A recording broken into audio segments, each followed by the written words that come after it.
কোরবানির বিষয়ে দেখেন, শুধু একটা উদাহরণ শুনেন। কোন মুসলমান কোরবানির 3 দিন অর্থাৎ 10ই জিলহজ কোরবানি হয়, যেদিন আমরা কোরবানি করি এটারই কয় 10ই জিলহজ। তো কোরবানির দিন এবং তার পরের 2 দিন, হুজুরের মোবাইলটা সাউন্ড করে দেন তো, সাউন্ড করে দেন তো। 10, 11, 12 জিলহজ মাসের এই 3 দিন মানে কোরবানির দিন আমরা যেটারে বলি, তারপরের 2 দিন সহ এই 3 দিনের ভিতরে যদি কারো কাছে 52.5 বড়ি রূপার সমপরিমাণ টাকা মূল্য থাকে, তাহলে তার উপরে কোরবানি ওয়াজিব। 52.5 বড়ি রূপার দাম সর্বোচ্চ যদি 1000 টাকা করে হয় বড়ি, রূপার বড়ি কম, স্বর্ণের বড়ি বেশি। রূপার বড়ি 1000, 1200, 1300, কখনো কখনো 2700 টাকাও হয়। তাইলে যদি 1000 করে গড়ে হয় তাহলে 52,500, 52,500 কিনা এই ঈদের দিন, কোরবানির ঈদের দিন এবং তারপরের 2 দিনের মধ্যে যে কোনো টাইমে কারো কাছে যদি নিজের ঘরের এই মৌলিক প্রয়োজন, ওই যেটা আমি বললাম হাওয়ায় যে আসলি, বউ বাচ্চার বাজার, ওষুধপত্র সহ আমরা মৌলিক খরচ যেটা মোটা দাগের, এই মৌলিক খরচ যা তার অতিরিক্ত যদি ওই পরিমাণ টাকা সম্পদ কারো কাছে থাকে, তার উপরে কোরবানি ওয়াজিব। আল্লাহ রাসূল সাল্লাল্লাহু আলাইহি ওয়াসাল্লাম বলেন, যার উপরে কোরবানি ওয়াজিব হলো অথচ কোরবানি সে করলো না, রাসূলুল্লাহ সাল্লাল্লাহু আলাইহি ওয়াসাল্লাম স্পষ্ট বলছেন, ফালা ইয়াকরাবান্না মুসাল্লানা, সে যেন ঈদগাহে না আসে, সে যেন আমাদের নামাজে না আসে। এই অপদার্থ তুই ঈদের নামাজ পড়তে আসবি না। রাসূলুল্লাহ সাল্লাল্লাহু আলাইহি ওয়াসাল্লাম স্পষ্ট নিষেধ করছে, নাফরমান তুই আসবি না, তুই উত্তালা, তুই ঘরে থাক। বলেন, তাইলে জিলহজ মাসের এই 3 দিন, কোরবানির 3 দিন, মনে করেন আপনি গতকালকেও আপনার কাছে টাকা ছিল না, কিন্তু আজকে কোরবানির দিন বা তারপর দিন সকালবেলা আপনি একজনের থেকে 70,000 টাকা পাইতেন, এবার আজকে দিছে টাকাটা, বাইতাইছে ঈদের উপলক্ষে এই টাকাটা আজকে দিছে। আর এই টাকাটা ছাড়াও আপনার ঘরের পরিবারের সংসারের যা প্রয়োজন তা চলবে, সমস্যা নাই। এই টাকাটা তো আমি ধরছি না হিসাব, এই আজকেই টাকাটা পাইছেন, আজকে তো আগামী এই 3 দিনের সন্ধ্যার আগে আগে আপনার জন্য কোরবানি ওয়াজিব। যে মহিলার কাছে স্বর্ণ আরো কিছু নগদ টাকা আছে, 2টা মিলাইয়া যদি, যেমন একজন মহিলার কাছে মনে করেন 1 বড়ি স্বর্ণ আছে, 2 বড়ি, 1.5 বড়ি, এটা তো থাকেই, একেবারে ন্যূনতম 1-1.5 বড়ি স্বর্ণ তো যে কোনো মহিলারে আছে, বুড়া বেড়ি ভিতরে আছে, মহিলারও আছে, একেবারে গরিব বুড়াবার ঘরেও আছে। সাথে যদি ওই 3 দিন এই মহিলার কাছে আলগা কিছু টাকাও আছে, 10,000, 5,000, 20,000, 15,000, উনার টাকা, এটি উনার মহিলার নিজের টাকা, স্বামী দিছে, নয়তো ছেলে দিছে, নয়তো বাপের বাড়ির থেকে দিছে, যেমনি হোক দিছে, এই স্বর্ণ আর ওই টাকাটা মিলাইয়া যদি 52,500 টাকার দামের চাইতে বেশি হয়, এই মহিলার উপরে কোরবানি ওয়াজিব, নিঃসন্দেহে ওয়াজিব। তাইলে 1 বড়ি স্বর্ণের দাম তো হলো 80,000, ওনার কাছে আরো আছে 5,000 ব্যক্তিগতভাবে টাকা, তো 85,000 ধরেন, তো 85,000 টাকা 52,500-এর চাইতে কম তো তাইলে এই মহিলার উপরে কোরবানি ওয়াজিব হলো কিনা? কই আমাদের সমাজে কয়জন মহিলার কোরবানি দেয়? বেড়িতে গুস্তও না খাবায়, কিন্তু কোরবানি কো, রুটি গুস্ত না খায় উনি, কিন্তু কোরবানি হইও কই না। রাসূলুল্লাহ সাল্লাল্লাহু আলাইহি ওয়াসাল্লাম বলেন, যে ব্যক্তি সামর্থ্য থাকার পরেও কোরবানি করলো না, সে যেন আমাদের নামাজে না আসে। কি পরিমাণ ধমক দিছেন! তাহলে আমি এই দুইটা মাসালা আপনাদের বুঝাই, কোরবানির বিষয়ে বোঝা দরকার। আপনি মনে করেন ছেলেটা বিদেশ, অধিকাংশ মানুষের ছেলে বিদেশ আছে, তাহলে সে টাকা রোজগার করে। এখন হে প্রত্যেক মাসে বা 2 মাসে 3 মাস পর পরই বাফেরে 20,000 30,000 টাকা দেয়। এই ছেলেটা বাপের লাগিয়া পাঠায়, বাপ মার লাগে। এখন কোরবানির সামনে এই উপলক্ষে ছেলেটা 30,000 টাকা পাঠাইছে, অথবা অন্যান্য বারের চাইতে 5,000 বেশি পাঠাইছে। ধরেন আগে পাঠাইতো সবসময় 30,000, যেহেতু কোরবানি এই জন্য পাঠাইছে 40,000। কথার কথা 10,000 বেশি পাঠাইছে। এখন এই টাকাটা দিয়া ছেলেটার মা এবং বাপের কোরবানি করছে, বাপ মার নামে কোরবানি দিছে। এখন ছেলেটা, তার কাছে তো টাকা আছে, তার তো এই শুধু 30,000 টাকা না, তার কাছে তো তার ব্যক্তিগত জমানো টাকা আছে। তো তার কাছে তো অবশ্যই 52,500 টাকার অতিরিক্ত টাকা তার কাছে ব্যাংকে হোক যেখানে হোক তার কাছে জমা আছে না? কথা বলেন না কেন? তাহলে এই ছেলেটার উপরে কোরবানি ওয়াজিব কিনা বলেন না? তো এখন তার যে বাংলাদেশে তার বাপ মার নামে কোরবানি হলো, দিল, তো তাদের সোয়াব হইল, ঠিক আছে, তাদের কোরবানিও হয়েছে, কিন্তু এই ছেলের কোরবানি আদায় হয়েছে নি? কথা বলেন না কেন? তো এই 10 বছর ধরে ফুলাগা বিদেশ থেকে টাকা পাঠায়, বাপ মার নামে কোরবানি হয়, তার কোরবানি? সে তো গুনাহগারী থাইকা গেল, সে তো নাফরমানি থাইকা গেল। এই ছেলের জন্য তো ঈদের নামাজ পড়তে নিষেধ করছে আল্লাহ, নবীজি সাল্লাল্লাহু আলাইহি সাল্লাম। তুই তো পাপী রয়ে গেল। তাইলে বলেন কি পরিমাণ মুসলমান, এই চিন্তা হিসাব করিলে কত পরিমাণ প্রবাসী অসংখ্য এমন আছে যারা বাপমার নামে কোরবানি দেয় কিন্তু তার কোরবানি দেয় না। তো বলে বাপমার নামে কোরবানি দিত না? অবশ্যই দিব। বাপের যদি একটা লুঙ্গি লাগে, এর লাগে কি ফুতের লুঙ্গি কিনতো না? কথা কন না কেন? বাপের যদি একটা জামা লাগে, তো এর লেগে কি বাপের জামা আমি দিছি দেখা আমি আর খালি গায়ে আটমু নাকি? তো তাহলে এটা কথা হইল কোনো? বাপের নামে কোরবানি দিলাম দেখা, মার নামে কোরবানি দিলাম দেখা আমি কোরবানি দেব না, এটা কোন কথা?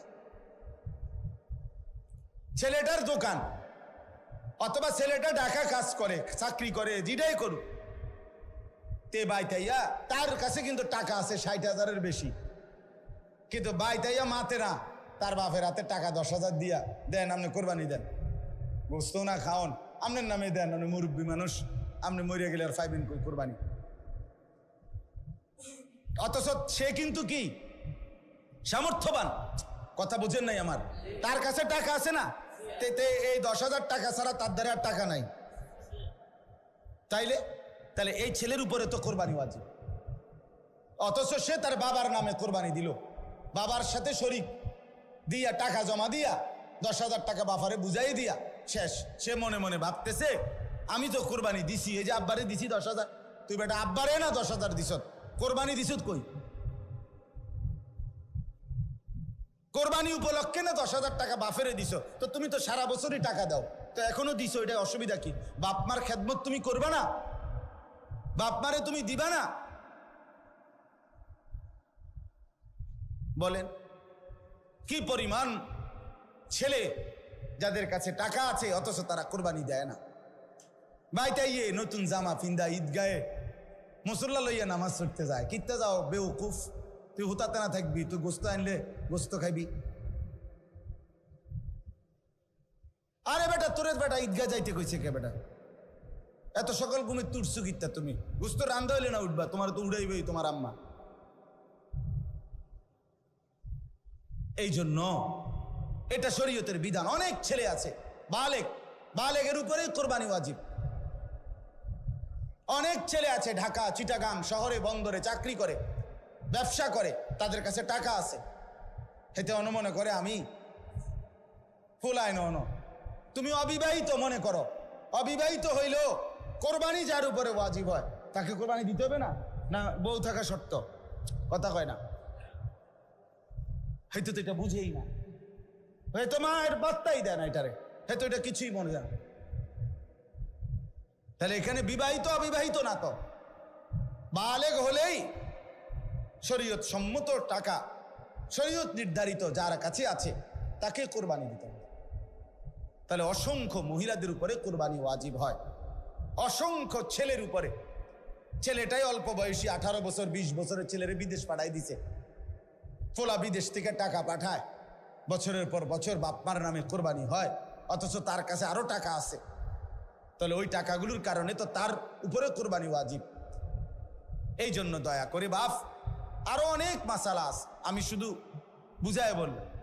ও 2 ভাই চাকরি করে অথবা 2 ভাই ব্যবসা করে, দোনো ভাইয়ের আলাদা 2টা দোয়ান, কিন্তু সংসারে একসাথে অন, এমন আছে না?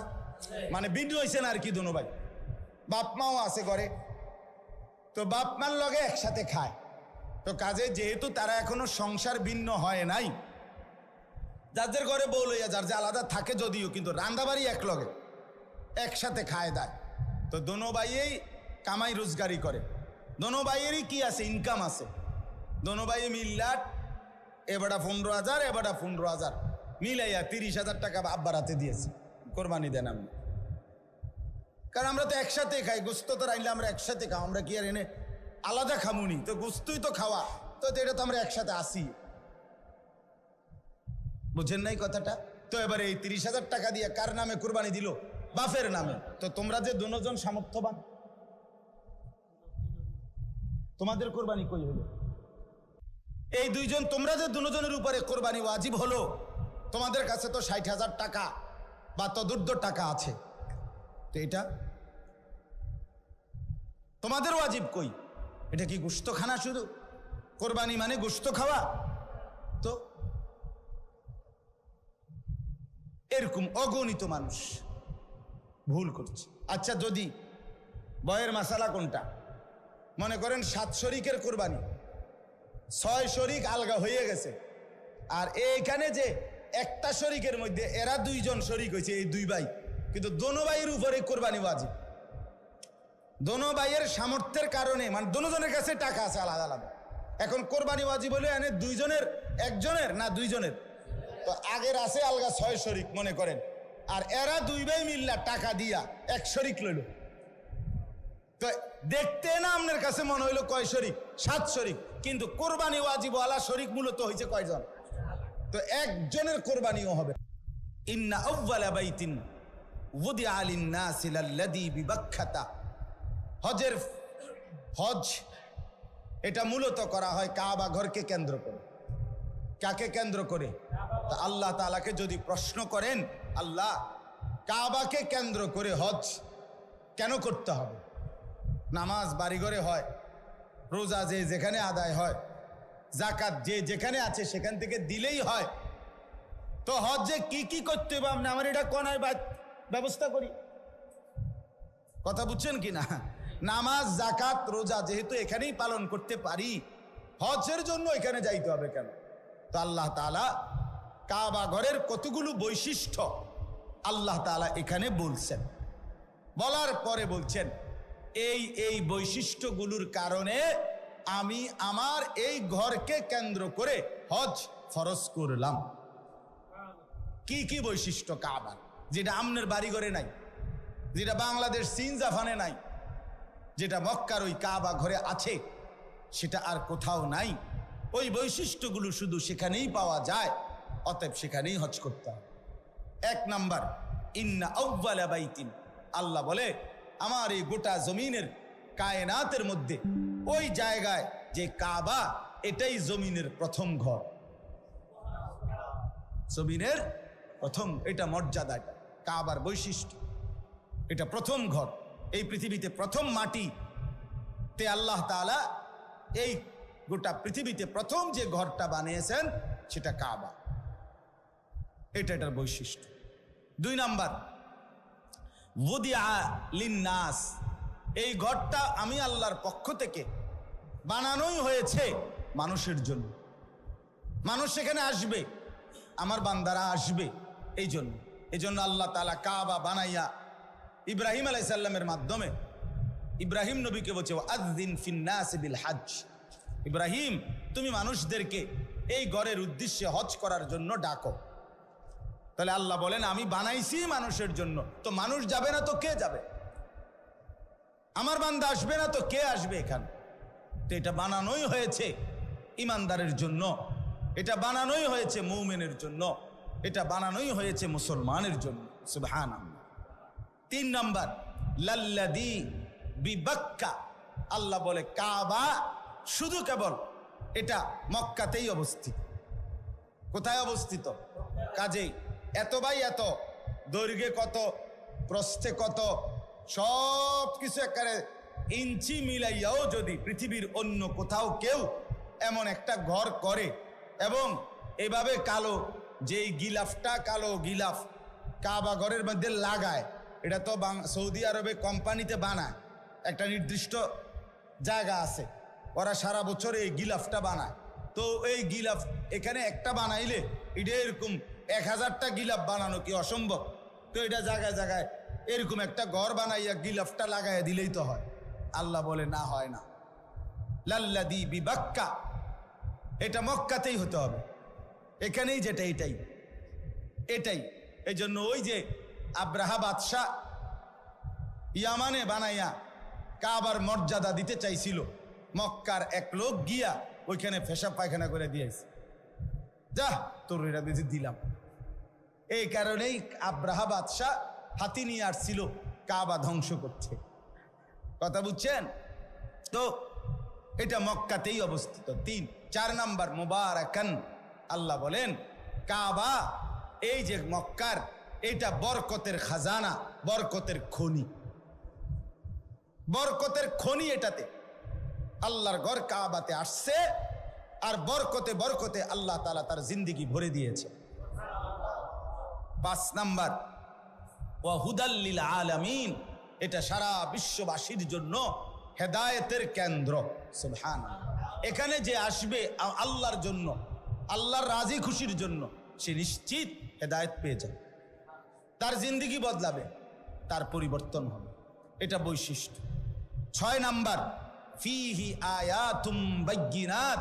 আল্লাহ বলে এই কাবার চারিদিকে অগণিত আল্লাহর কুদরতের নিদর্শন আছে।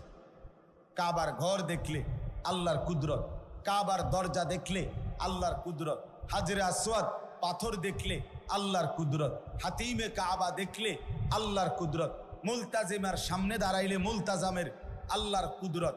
এরপরে কাবা ঘরের ছাদের পানি যেই পড়ে মিজাবে রহমত, এটার দিকে তাকাইলে আল্লাহর কুদরত। হাজি সাহেবদের চেহারা, হাজি সাহেবদের এই ঘোরাফেরার দিকে তাকাইলে আল্লাহর কুদরত। তাওয়াফ দেখলে আল্লাহর কুদরত, সাফা মারওয়ায় আল্লাহর কুদরত। এখানে কদম কদম আল্লাহর কুদরতের নিদর্শনই নিদর্শন। আল্লাহকে যদি বলেন আল্লাহ আরো 2-1টা আমনে কন্যা, তা আল্লাহ বলে মাকামু ইব্রাহিম, এখানে একটা বড় সড়ো আমার কুদরত আছে, আসলেই দেখবা বান্দা। সেটা হচ্ছে ইব্রাহিম আলাইহিস সালামের স্মৃতি চিহ্নওয়ালা পাথর। ইব্রাহিম আলাইহিস সালাম আল্লাহর হুকুমে কাবা ঘর এই দেওয়াল যে সময় পাথর গাঁথতেছিলেন, দেওয়াল উঠাইতেছিলেন, তখন আল্লাহ তাআলা জিব্রাইলের মাধ্যমে একটা পাথর পাঠাইছেন। এই পাথরটা ইব্রাহিম আলাইহিস সালামের পায়ের নিচে দিছে। ইব্রাহিম আলাইহিস সালাম এই পাথরের উপরে দাঁড়িয়ে কাবা ঘর নির্মাণ করছেন। আল্লাহ তাআলা স্বয়ংক্রিয়ভাবে ওই পাথরটাকেই লিফট বানায় দিয়েছেন। এটা ইব্রাহিম আলাইহিস সালামের প্রয়োজনে উপরে উঠতো, নিচে নামতো। তো এই পাথরটা আল্লাহকে বলছে, আল্লাহ আপনার বন্ধু আমার উপরে পাও দিয়া রাখছে, আমি পাথর যদিও শক্ত, কিন্তু আমার একটু মন চাইতেছে আপনি যদি আমার সুযোগ দেন, আমি একটু নরম হইয়া আপনার বন্ধুর পায়ের চিহ্নটা আমার মধ্যে নিয়ে নেই। তা আল্লাহ তা বলছে ঠিক আছে। তো পাথর নরম হইছে, ইব্রাহিম আলাইহিস সালামের 2 পাও পাথরের মধ্যে দাইবা গেছে, একবারে খাপে খাপ পায়ের চিহ্ন লাইগা গেছে। এখন আজ 6000 বছর পরেও ইব্রাহিম আলাইহিস সালামের সেই পায়ের চিহ্ন বিশিষ্ট পাথর ওইখানে অবিকল একই রকম আছে। ফিহি আয়াতুম বাইয়িনাত মাকামু ইব্রাহিম। এটা বৈশিষ্ট্য। আপনি গেলে দেখবেন। চলেন যাই, বলেন ইনশাআল্লাহ। যে দিল আল্লাহর ঘর দেখতে চায় না, সেটা কোনো দিলে না। তুই বেটা কোনো মুসলমান মহব্বতওয়ালা হলি না। যেই কলিজায় আল্লাহর ঘর দেখতে চায় নাই, সে তো আল্লাহকে ভালোই বাসে নাই, আল্লাহকে মহব্বতই করে নাই। সুবহানাল্লাহ। ওয়ামান দাখালাহু কানা আমিনা। ভাইয়া, আপনার বন্ধুর পায়ের চিহ্নটা আমার মধ্যে নিয়ে নেই। তা আল্লাহ তা বলছে ঠিক আছে। তো পাথর নরম হয়েছে, ইব্রাহিম আলাইহিস সালামের 2 পাও পাথরের মধ্যে দাইবা গেছে, একবারে খাপে খাপ পায়ের চিহ্ন লাইগা গেছে।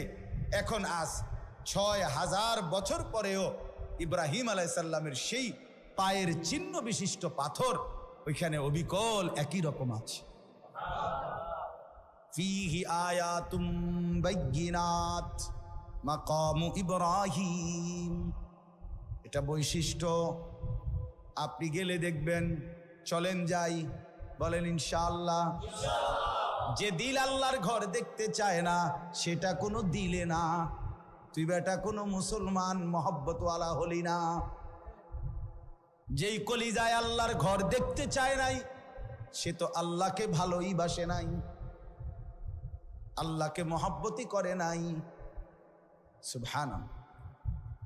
ওয়ামান দাখালাহু কানা আমিনা। এই শেষ বৈশিষ্ট্য হইল, আল্লাহ বলে আমার এই কাবা এমন জায়গা, এখানে আসলেই নিরাপদ, আসলেই নিরাপদ, গুনাহ থেকেও নিরাপদ, নাফরমানি থেকেও নিরাপদ, শত্রুর হামলা থেকেও নিরাপদ, কারো জুলুম অত্যাচার থেকেও নিরাপদ। সুবহানাল্লাহ, নিরাপদ। ওয়ামান দাখালাহু কানা আমিনা, ঢুকলেই নিরাপদ, ঢুকলেই নিরাপদ। আল্লাহ বলছেন এটা নিরাপদ। এই এত কিছু বলে শেষ কথাটা দেখেন, আল্লাহ তাআলা বলেন কাবার কি কি বৈশিষ্ট্য কইল? 9টা বৈশিষ্ট্য কইছে। 1 নাম্বার, এটা প্রথম ঘর। 2, মানুষের জন্যই বানানো হয়েছে। 3, মক্কাতেই অবস্থিত। 4, বরকতের কেন্দ্র। 5, সারা পৃথিবীর মানুষের হেদায়েতের কেন্দ্র। 6, এখানে অগণিত নিদর্শন আছে চারিদিকে। 7, এখানে মাকাম ইব্রাহিম আছে। 8, এখানে যে ঢুকবে সে নিরাপদ হয়ে যাবে। এই 8টা 9টা 8টা। আবার ওই একটার ভিতরে তো অনেকটি, এখানে অনেক নিদর্শন আছে কইলে তো একটা একটা আলগা আলগা কইলে তো এখানে অনেকটি। সর্বশেষ আল্লাহ বলেন এই এতগুলো বৈশিষ্ট্যের কারণে ওয়ালিল্লাহি আলান নাসি হিজ্জুল বাইতি, আমি আল্লাহ আমার সন্তুষ্টির জন্য আমার বান্দাদের উপরে মানিস্তাতা ইলাইহি সাবিলা, শরীয়ত কর্তৃক নির্ধারিত সামর্থ্য যাদের আছে তাদের জন্য এই ঘরের হজ ফরজ করে দিলাম। আল্লাহ এবার শেষ বলে, বান্দা শুনো, আমি এত বড় মর্যাদাপূর্ণ কাবা, এত বৈশিষ্ট্য বললাম, হজটাকে ফরজ করলাম, সামর্থ্য আমি দিলে তাইলে যাইতে কইছি, আমি যদি সামর্থ্য না দেই তাইলে যাওয়ার দরকার নাই। তাইলে আমি সব কিছু আমি দেওয়ার পরে বলার পরেও যে অবজ্ঞা করবে, তুচ্ছ তাচ্ছিল্য করবে, খামখেয়ালি করবে, অমান কাফারা ফা ইন্নাল্লাহা গানিয়ুন আনিল আলামিন, আল্লাহ বলে কেউ যদি অস্বীকার করে, অবজ্ঞা করে, তাইলে আমি রব্বুল আলামিন সারা পৃথিবীও যদি আমার এই ঘরকে পাত্তা না দেয়, আমার কোনো অসুবিধা নাই, আমি কারোই মুখাপেক্ষী না, বরং সবাই আমারই মুখাপেক্ষী। 16 কোটি মুসলমানও যদি হজ না করে, আল্লাহর কিছুই যাবে না, আসবে না, ক্ষতিগ্রস্ত হবে আমরা। কথা বলেন না কেন? বাংলাদেশ থেকে যদি কেউ হজে না যায় তো কাবা ঘরের এক সাইড কাইতেই যাবো নাকি? তা আল্লাহর ঘরের মর্যাদা কমে যাবে না? আল্লাহর মর্যাদা কমে যাবে। কে ধরেন আমি না গেলে, আপনি না গেলে, হজ ফরজ হওয়ার পরেও তো আপনার আমার মরণ যদি ইহুদির মরণ হয়, খ্রিস্টানের মরণ হয়, তো কি হবে কবরে, কি হবে হাসরে, কি হবে আখেরাতে, কি হবে পরকালে? এজন্য দয়া করে কথা এখানেই শেষ। মেহেরবানি করে চলেন, কিছু মাসালাও বললাম অল্প করে, আবার ফজিলতও বললাম হজ্জের, কোরবানির। হজ এবং কোরবানি, যাকাত এগুলো আদায়ের প্রতি আরো যত্নবান হবেন। আল্লাহ তাআলা আমাদেরকে তৌফিক দান করেন। যে কয়জন নওজোয়ান ছেলে আছো ভাইয়া, মেহেরবানি করে অনুরোধ করছি, কষ্ট করে গরমের মধ্যেই ভাই আল্লাহর কথা শুনেছ ভাইয়া, আমার অনুরোধ রইল মুসলমানের যুবক 5 ওয়াক্ত নামাজ পড়তে চেষ্টা করো ভাইয়া। মোবাইলের এই আসক্তি, নারীর ছবি, জেনা ব্যভিচারের এই দৃশ্য, সারাদিন বন্ধুদের এই আড্ডা, খোদার কসম শেষ পর্যন্ত আখেরাত না, আখেরাত তো নাই, দুনিয়াও খুব বেশি লাভবান হবে না, খুব লাভবান হবে না, কাঙ্ক্ষিত কোনো ফলাফল আসবে না। বড় মোবাইল থাকবে না পৃথিবীতে, আমি বললাম ফিতার ক্যাসেট পৃথিবীতে নাই, চ্যাপ্টা চ্যাপ্টা সিডি ইডি এখন আর নাই, কেউ জানতো না। ওরা যারা বানাইছে ওগুলো যখন চলছে তখন কেউ বুঝতো না যে এগুলো থাকবে না। ফিতার ক্যাসেট আমি দেখছি, ওই যে ফিতাওয়ালা ক্যাসেট যে সেগুলো আছে এখন, আর চলে এগুলো, সিডি চলে এগুলো যে চ্যাপ্টা চ্যাপ্টা, তো এগুলো তো আমিও দেখছি। তা আমার বয়স তো কমপক্ষে 600 বছর, ঠিক না? তো আমি তো দেখছি আজ থেকে 25 বছর আগে আমি তো দেখছি রে বাপ। তো 20-25 বছরের ব্যবধানে এগুলো টোটালি উঠে গেছে। এখন বাচ্চারা যদি মোবাইলে আরে ফিতার ক্যাসেট চিনাই তো হয়তো, তো মোবাইলে হয়তো টোয়াইয়া বাইর করে দেখান লাগবে যে এরুম আছিল। এই জন্য বড় মোবাইল, এই প্রযুক্তি এগুলো থাকবে না। কিন্তু আমি আর আপনি কোনো দিন শেষ হবে না, কবরে যেতে হবে, হাসরে যেতে হবে, মিজানের সামনে দাঁড়াইতে হবে, ফুলসেরাত পার হইতে হবে। কাজে ক্যাসেট থাকবে না, ফিতা থাকবে না, মোবাইল থাকবে না, আমি থাইকা যাব। আমাকে হিসাব দিতেই হবে, আমাকে হিসাব দিতেই হবে। এই জন্য বন্ধুরা মনে রাখতে হবে, সমবয়সী বন্ধু তোমার এই আড্ডার সঙ্গী কবরের সঙ্গী না, আখেরাতের সঙ্গী। যে কিছুক্ষণ টাকা পয়সা, মোবাইল অথবা শরীরের ফুর্তি করার সামর্থ্য আছে, ওটুকুরই সঙ্গী, ফুরায় গেলে আর নাই। আল্লাহ তাআলা আমাদের প্রত্যেককে তৌফিক দেন, কবুল করেন, আমিন। সুবহানাল্লাহি।